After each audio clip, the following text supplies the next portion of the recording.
Hey everyone, welcome to Bourbon Bites, whiskey reviews with a gaming twist. It is almost St. Patrick's Day, which means what better time than now to review Glendalough Poitin.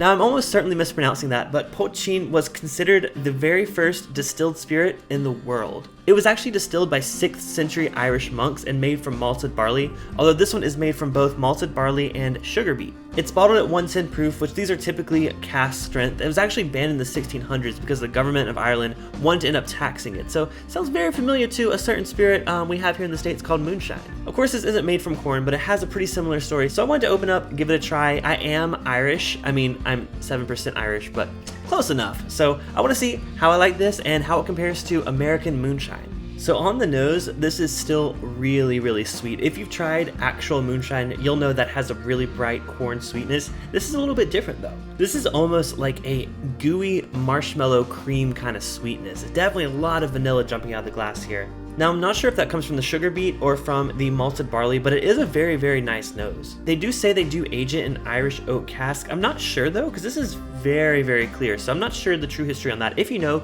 please let me know in the comment below. Is it typically aged, and is this just an unaged version of it? Very curious, because this definitely doesn't seem like it's been aged in oak. But I guess we gotta give it a try. Cheers, guys.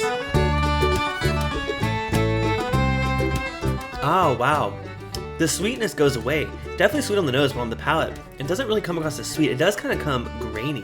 Kind of like that dry kind of cereal grain you kind of get on some scotches, but it has none of the sweetness that usually comes along with it. It is a very lively flavor though, not quite fruity, but it has sort of like a raw aspect to it, like almost like a sawdust kind of note. Definitely is a lot more balanced than I would have thought just based on the nose, especially for a moonshine-like spirit. I mean, usually that's kind of all over the place. This actually is pretty drinkable and enjoyable on its own. Now, I've never had unaged white dog from Scotch or Irish whiskey, but I imagine it's pretty much this. It's malted barley. Like I said, this one does use sugar beet, so it does maybe add a little bit of sweetness there, but definitely is like a very interesting experience, especially coming from a bourbon guy that's used to, you know, white dog made from corn. Now, I did want to do a quick side-by-side between Buffalo Trace's White Dog. This is mash number 1, which is a corn, rye, and malted barley recipe, but again, it's still more corn forward because this is the recipe for their bourbon. This one is actually higher proof. This is 125 proof, so let's do a little side-by-side.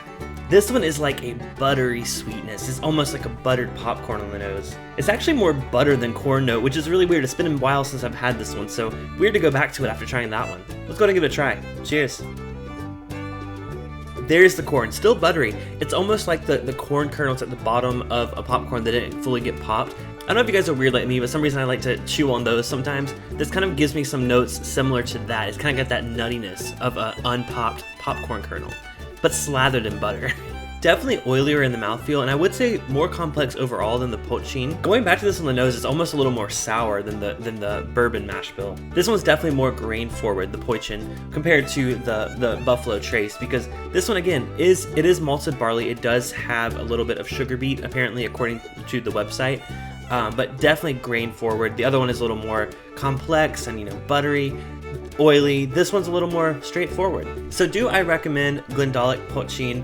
I would say if you've been curious to try an unaged malted barley spirit, definitely give it a try. This was about $30, so not quite cheap, but again, this Buffalo Trace, I mean, this is a 375, this was about $15, so relatively about the same price, especially if you want to just experiment and give it a try. I am very curious to see what else Glendalough has to offer. I've never had any of the other spirits as far as I know, unless it was like in a blind find or something, but yeah, I mean, I'm impressed, but again, I don't think this is probably the best expression of their brand to kind of sell me on the brand, but it's definitely cool to try. So let me know, have you guys ever had Potcheen? And if you have you had this one? Have you had a different brand? Let me know if it's something else I should explore a bit further. So whether you are watching this the day before St. Patrick's Day, on St. Patrick's Day, or sometime in the future, I hope you got a bit of entertainment out of this. Definitely cool to try something from something that is part of my heritage, my little 7%. But until next time, this has been Bourbon Bites, whiskey reviews with a gaming twist. I'm Clifton, cheers, and I'll see you guys next video.